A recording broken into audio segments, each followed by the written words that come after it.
Yeah. Go the ahead and record. discussion. I would actually love to have the recording as well. So Yeah. Okay. Wonderful.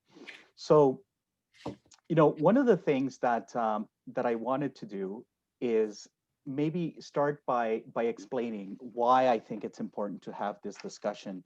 And I'm really grateful to Jin and her company Polygence for agreeing to join us for this conversation.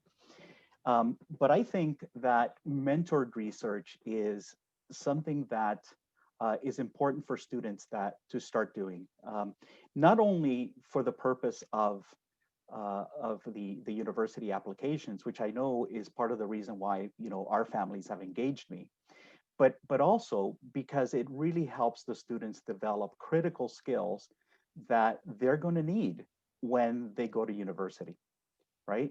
And on the screen here, I have a couple of screenshots, and you can do your own research and find out more about this. But I'm not the only one who thinks that this is important, and Jin isn't the only one that thinks this is important, right? I'm starting to see this at I work. Some of the work that I do requires me to help families that are moving internationally to find schools in the countries where they're moving. So I often come across boarding schools through the work that I'm doing. And one of the things that I've noticed is that increasingly boarding schools or independent schools are starting to add mentored research in some way or another into the curriculum that they're offering. So here was a school that just by chance I visited this week. And it's a Berkshire School, which is a school in the Northeast United States, is in Massachusetts.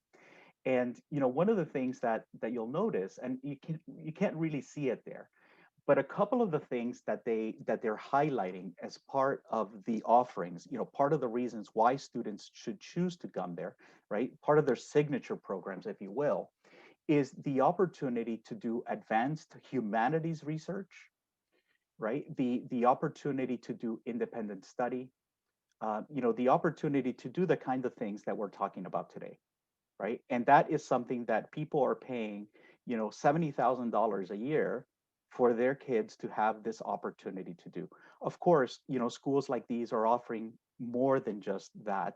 There's a lot of other reasons why you're paying, but it's important enough to Berkshire to highlight it as part of, one of the things that makes them unique, right? And then if you start looking at those of you who are here in Canada or even in Turkey, where I know a lot of our students are from, one of the things that is familiar there is the advanced placement courses, and the international baccalaureate is very important.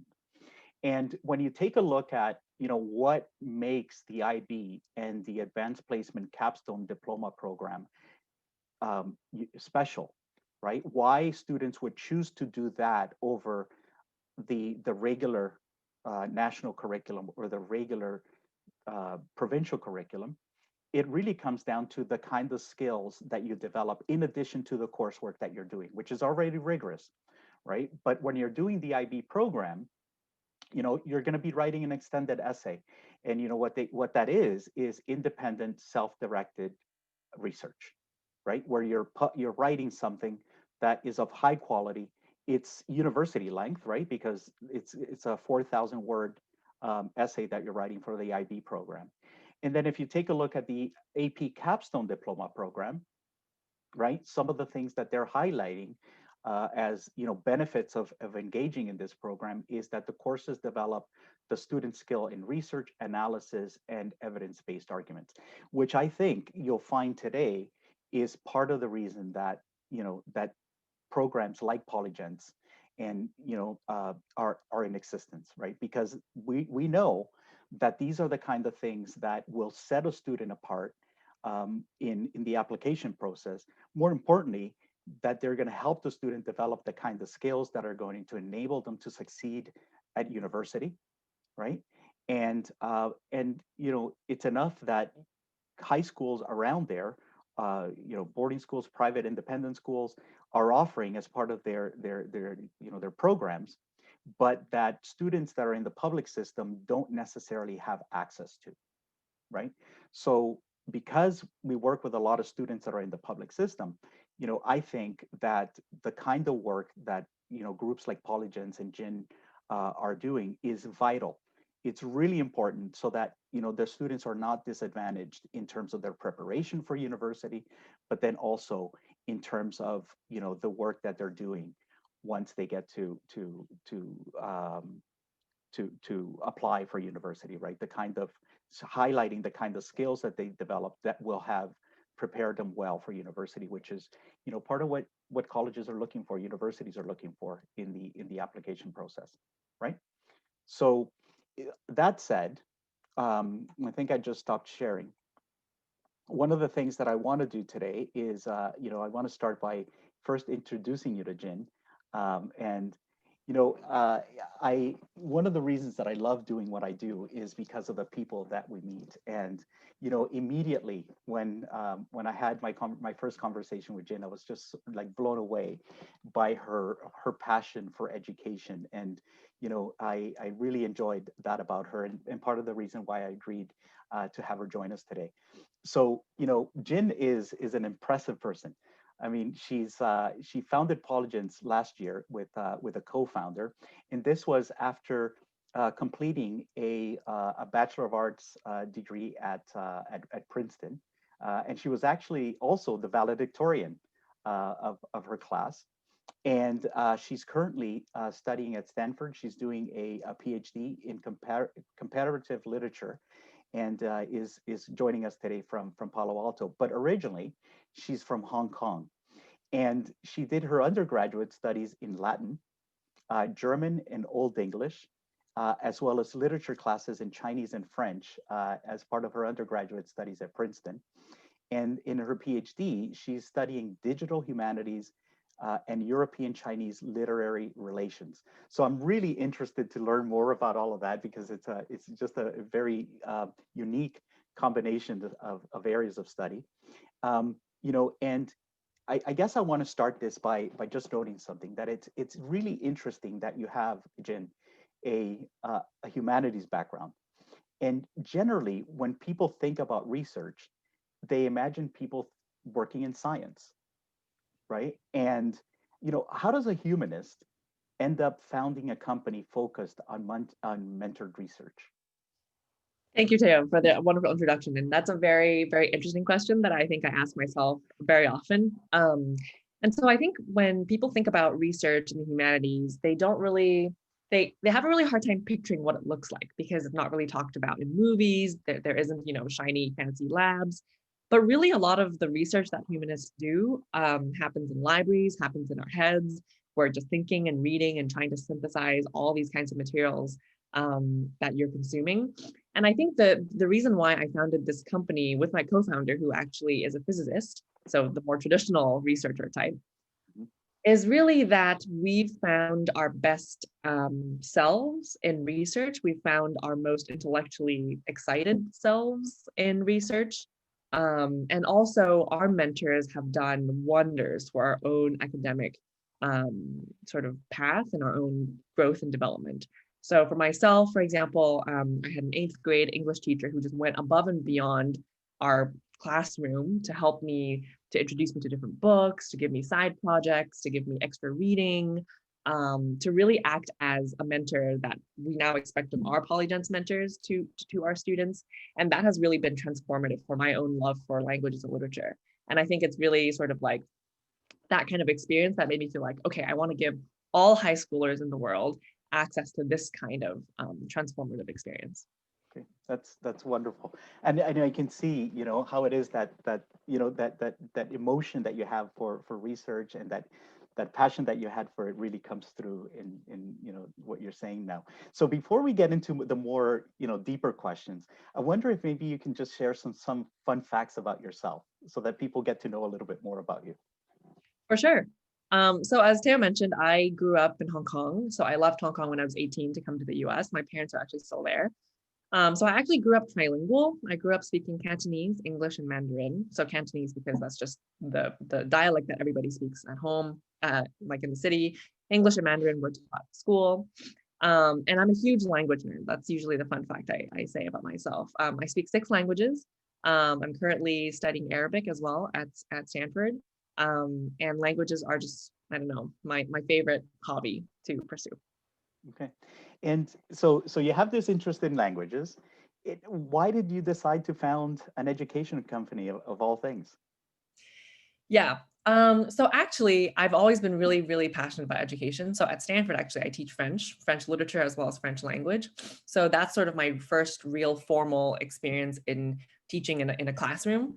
And that just made me really fall in love with teaching, with developing these kinds of one-on-one relationships with students, even though I was teaching, classes of 10 to 15 people, because it's a language class, we had a lot of sort of one-on-one interactions with students to help them practice speaking. And I think that really further solidified my view that mentorship is something that is super transformative for students.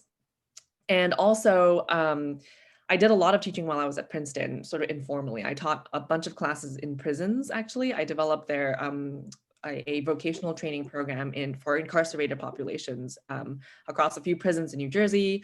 And I think just education has always been something that came really naturally to me. I really love connecting with people, especially with younger students. Um, and then as I sort of like came to Stanford and met my co-founder, we both just realized that as international students, so I'm from Hong Kong, he's from Hungary actually, wanting to come to the US or wanting to come to North America really for college and for further studies is so difficult. And there's so little resources internationally to connect people with researchers in the US and in North America to really know what research is like, that we decided that, to combine our social mission of wanting to democratize access to research and both of our passion for education. We just thought that, what better way than to start something like this where we can, and since everything's online anyway, we can just connect people that way. That way.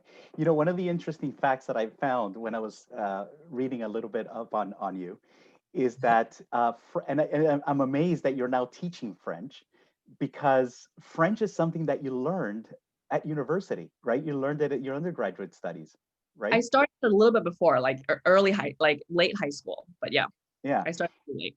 Yeah, and and it's amazing that you decided that you were going to act as a way of learning French. And I say this because one of the things that I think I try to share with students is that they really need to push their boundaries, to challenge themselves, right? To not be afraid to fail, right? And I think that that's one of the things that research can really encourage, right? Because we 100%. we discover so much through failure sometimes. 100%. Yeah. And I can say a few words about sort of like how, like, why choosing to act in French theater of all things really helped me sort of like push my own boundaries, because I think that was sort of like everybody in the French theater program were either native speakers of French or heritage speakers of French. And it was very stressful and scary for me to just join. But in Princeton, I just decided, the only way to really get better at French is to just do as many things in it as possible and immerse myself in it. And so that was um yeah, something I decided to do. And it's like you said, it's very much like sort of engaging in a side project, as a passion project, where you get to really immerse yourself in something and get better. Mhm. Now, why is a mentor important? So I think a mentor is particularly important not only to guide you in the actual domain knowledge and to point you to the right resources, but I think it's actually very important to have a big brother or big sister in the field or in the profession or in further along in life. I've always found that to be very inspiring, very comforting, and the reason why, for example, in Polygence, we decide to engage sort of PhD candidates rather than professors is because we really believe that someone who's closer in age to students actually can do a lot of really, really great things in terms of inspiring the student, making sure that the bond is easier to be formed between them. Um, and I think actually one of the main advantages of having a mentor too is that they can help the students save a lot of time in avoiding big mistakes in research. And the other thing is that they can help you realize what it is that you don't know, because I think a lot of times that's actually something that is the hardest to figure out for someone who's new to an area, to figure out what it is that you still need to learn, because the field is so big and you have so little experience in it. So a mentor could come in and be like, so in order to do this project, you will need to know A, B, C, D, E, F, G, and then they can point you to the right directions, and then you can just, take that and do it yourself. Take it and run. right. Yeah. And one of the questions that I get from a lot of students when we start thinking about some possibilities of things that they can volunteer in, or things that they can do outside of the classroom is, identifying that area of interest. And what is it that students find the most difficult about identifying those areas of interest? Yeah. So I think the one main thing is not being exposed to enough in high school, even though I think high school exposes students to a lot, but sometimes, a lot of times, to the wrong things.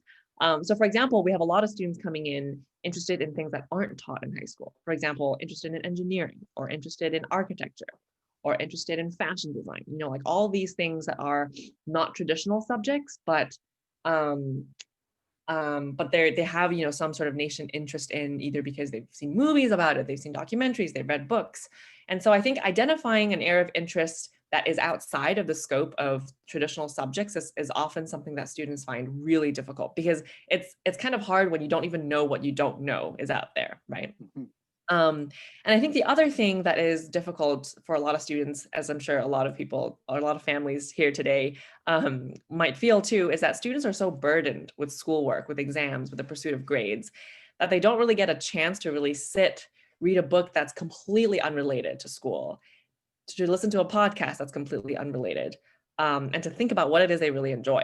I think that time piece and that sort of like headspace piece, in addition to the exposure piece, are probably the two main difficulties Yeah, that I've yeah, seen. Yeah. absolutely. And I noticed that Rizwan there said that that's very true.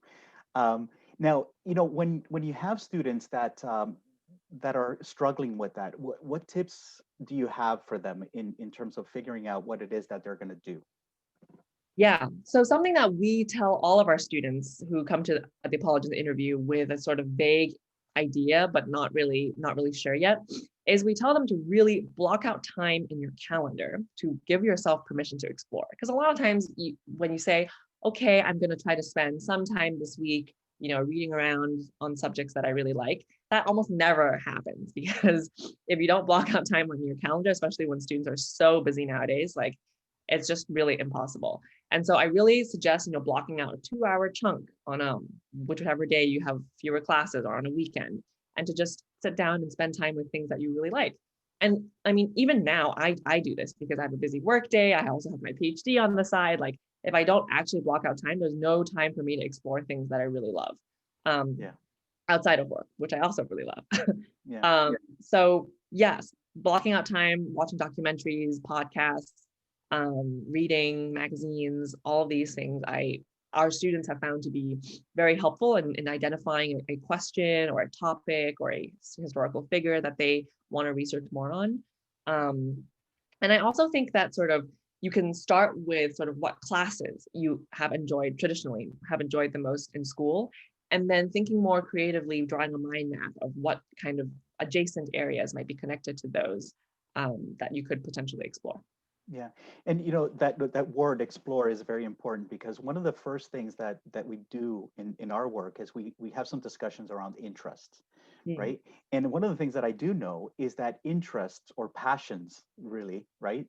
Because we hear a lot of talk about passion, but those things don't just land on your lap, right? They're discovered, and you kind of have to play around a little bit, and in order to discover that passion. And actually, that's a really nice segue to you. There was an interview with you in one of the I think probably the Daily Princetonian or something, when you got your valedictorian. Mhm. They talked about the Latin meaning of education and play, right? And can you say a little bit more about that? Because I found that really interesting. Yeah, yeah, yeah. So the Latin root for education or school is LUD, so lude or ludens, and that is the same word for to play.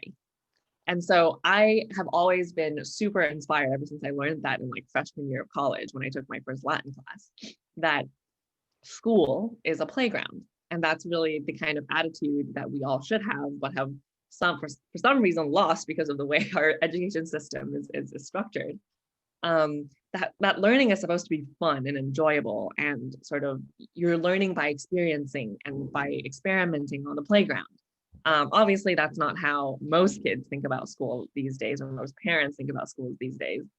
But there's hope in me that like there's a way for us to sort of tap back into that kind of mentality and that kind of mindset, that school is sort of a lab, it's a playground where you can really learn to experiment, do cool things. Um, and that's, I think, what Polygen strives to be. Obviously, we don't do grades, we don't do any kind of like evaluation that has numbers attached to it, because we know that students are really freaked out by that by now. And we just want it to be sort of like a sandbox where you get to just do whatever it is you want, try, and have fun. Okay. And but having fun now has become a little bit more difficult, right? Because a lot of that playground stuff is now happening online. Can you maybe say a little about how students can do research if they can't access a lab? If, isn't research all about hands-on lab work? Very, very good question. I can share some personal anecdotes of students that I've seen who have done crazy cool home lab projects. So first of all, yesterday was Black Friday, so Amazon might still have a lot of cool deals, but there are a bunch of really cool at-home lab kits that our students have done that are just really, really accessible and fun. So some of our students have grown their own bacteria at home. You can buy agar plates on Amazon. You can grow, a lot of our students are doing plant-related projects. And also for building robots, engineering, taking apart old gadgets. These are all things I think that being online actually forces students to be more independent about it, meaning they can't have someone hovering over their shoulders, telling them exactly what to do, and having to really take instructions and then spend time alone with the gadgets or with the parts that they're working with has been actually really helpful in building sort of independence, even though obviously progress might be a bit slower than if you were able to be in person with the mentor. Um, Also, I think, there are a lot of cool resources locally that students can really take advantage of. For example, I think a lot of local libraries have now interlibrary loan programs where you can, borrow books and access books from different parts of like different university libraries even. That's something that can be really useful for students who want to read up on something. And also another cool random anecdote is that we recently hired an insect specialist, an entomologist on our team. And this was because we had a student come in who was obsessed with ants, and he wanted to do an experiment. He wanted to grow his own ant colony as his Polygens research project and study the social behavior of ants. Really wild, really cool. So we hired this entomologist to work with him. And one of the projects that he was telling us about that he suggested for some other students is something called a robo roach. So there is an Amazon kit called the Robo Roach Kit. It's like what, $50, $100, where it teaches you how to, it's kind of disgusting, how to perform surgery on a roach so that you can attach electrodes to its antennas. And it teaches you like how when you stimulate different antennas, it moves differently. Really, really crazy. But like things like that, you can learn a tremendous amount and in a very safe, albeit a little bit maybe gross environment at home. So that's always something, I always talk about when students are like, oh, I can't do anything at home. That's definitely not true. Yeah, there sounds like there are a lot more opportunities than I would have thought. Not sure I want to play with roaches though. Me Um, neither. so, what roles do mentors play in ensuring research is meaningful? Yeah, so I think, as I mentioned before, sort of pointing out to the student what it is they don't know and what it is they need to know. I think that kind of the definition of scope is probably one of the most important, just because the mentor typically has the full picture of what the field looks like, and also a very clear idea of what the student would have to do if they wanted to answer a particular research question. So pointing them to the right materials and defining the scope and telling the student when something is feasible and when something is too broad or too complicated or too difficult for their level, will save the student a lot of time. And I think is one of the major benefits, practical benefits of having a mentor. The second, I would say, is the kind of emotional support. The mentor has been through this very tedious, very grueling research process so many times, and they're probably still in the middle of it if they're a PhD candidate. They know exactly the emotional ups and downs of things. They know when a student would feel frustrated if the code doesn't work, if the writing gets tough. And having someone who's been there, done that, essentially, can be really emotionally helpful to students. Yeah.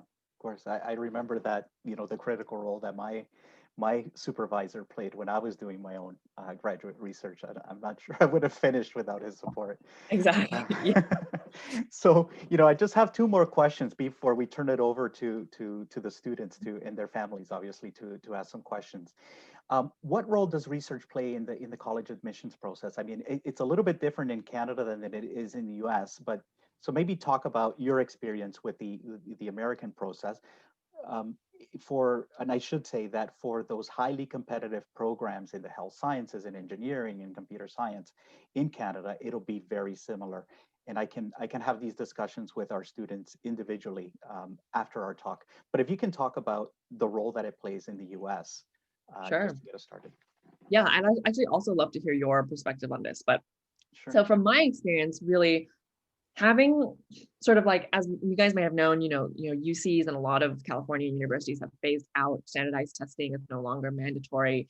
And so there have been a slew of articles that came out in Wall Street Journal, New York Times about how, standardized testing is gone and replacing that will be passion projects and sort of like projects that really showcase the students' interests.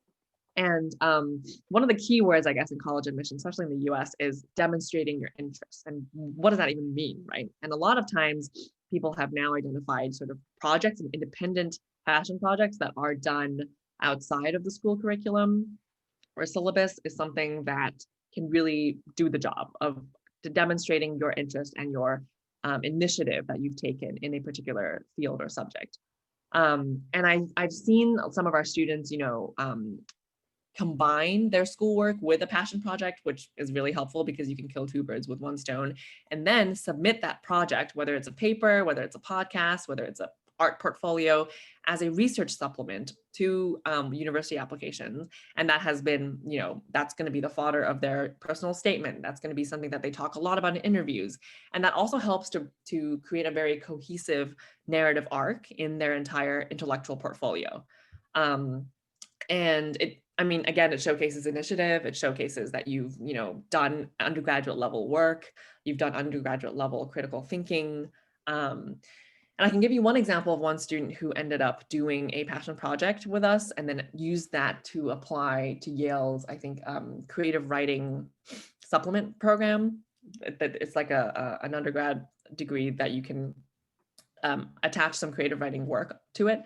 He wrote a play with us and he staged it at his own school and sort of like produced it and also acted in it. It was a rewriting of a Greek of a Greek myth. I forget which one, but it was a sort of a retelling of it. And he ended up, submitting that tape to as the theater arts supplement and also the script.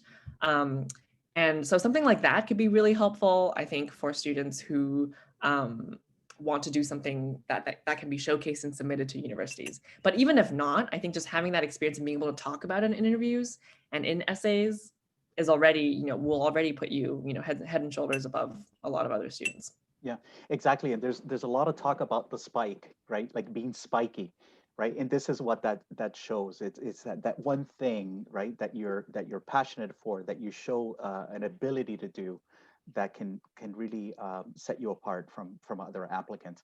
And it's the same thing in the Canadian setting. It's there. While personal statements are not required for all university applications, for the more competitive programs like engineering and health science and commerce and computer science, one of the things that you'll find is that they will have supplemental questions. Mhm. That it's the application on its own is not enough. You have to maybe describe some of the activities that you've been involved in, talk about why you decided to study this program, and engaging in research, doing things outside of the classroom that are related to those activities, show one, your interest, but also show that you really understand what it is that you're getting into, right? So that it's not just kind of you're applying to computer science or commerce as a default because you figure that at least you'll have a job after you graduate, right? Which is, sometimes the reason that students will apply to those programs, but really that you understand what those, the coursework in those programs entails, and that you're interested in it really, right? Yeah. So I think that the angle that Canadian universities will take. Okay, so one more question before we hand it over to the students who joined us today. Why would a student choose to engage in research over some other extracurricular activity? Really, really great question. And I think the answer that I have for that is that research is a great and fun way to test drive a potential college major that other extracurriculars might not really be able to take the place of. Meaning, if you're interested in biology, interested in genetics, not really sure if you want to actually study it in college and spend, a few semesters taking classes, doing research at the high school level can be a really great way to test that interest out and see if that's actually something you enjoy enough to want to study it in college. And at the same time, the other advantages that we talked about, where you can showcase these kinds of projects and write-ups in applications, you can talk about it. And most of all, it's fun, hopefully, for you, as any extracurricular should be. So I think it's more like a killing two birds with one stone kind of situation, where you get to both test drive potential interests and also have fun. Exactly. Wonderful. Wonderful. Thank you so much for that. And so, Jin, if it's okay now, we're just going to open it up to questions from people that joined us. And if you want to ask a question, maybe just unmute yourself and then go ahead and ask the question that you have for Jin.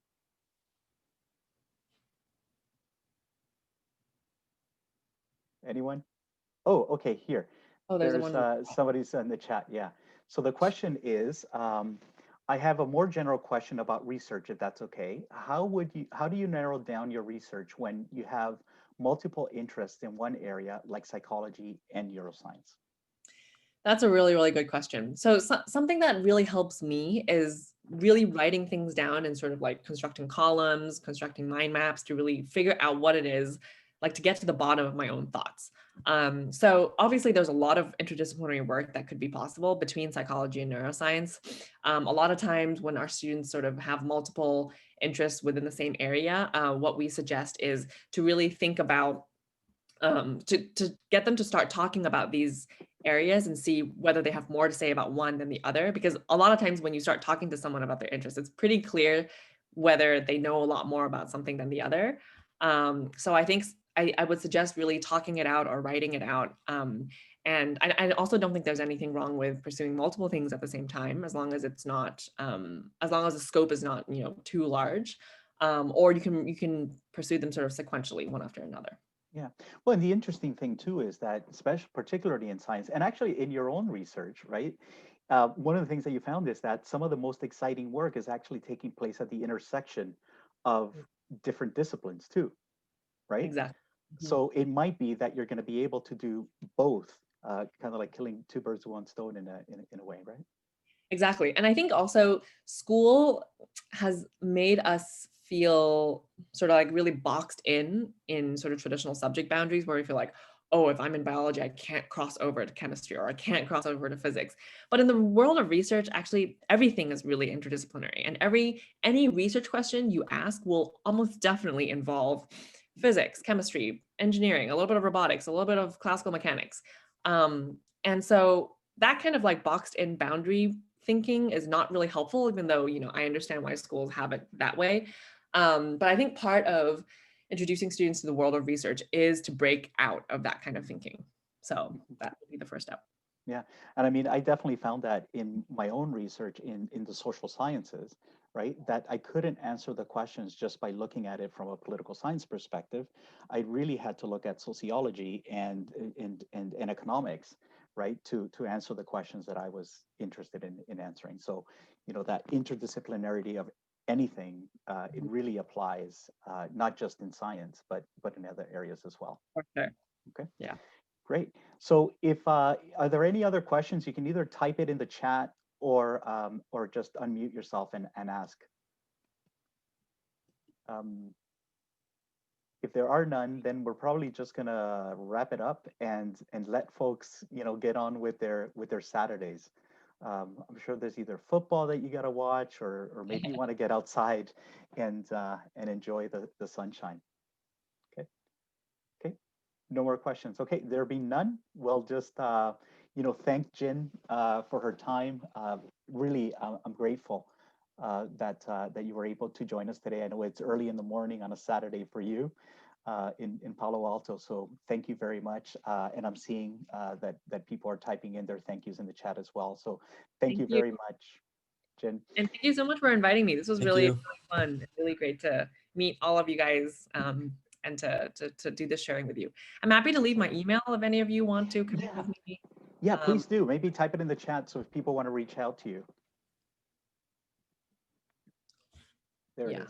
so there's my email. And yeah, really excited to be working with Smith and so happy to have connected with Teo. Excellent. Thank you so much. And I'll share the recording of this presentation with you as well as with the group. Okay. Great. Sounds good. Excellent. Thank you Thank so you. much. Have a Have a great good Saturday. day. Thank you all. Bye. Bye-bye.